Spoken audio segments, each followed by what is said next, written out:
Take a USB port cable, plug it into the USB port of your camera, and turn it on. The camera will automatically turn on when correctly set up. You have the live stream USB streaming. You hit the back roll button or you hit the actual stream button and you can click OK. It tells you that we'll start streaming from the USB cable and you're going to open up the application. I am using OBS Studio. If you never used OBS Studio, it's very simple to hook up.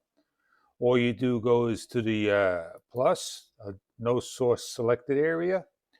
You name this ZV-1F if you like, or whatever name you want.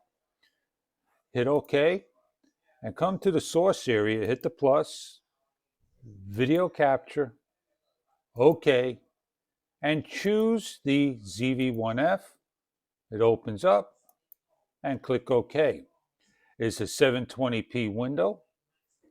It's all done. Now, if I wave my hand in front, there is a slight delay. How much of a delay?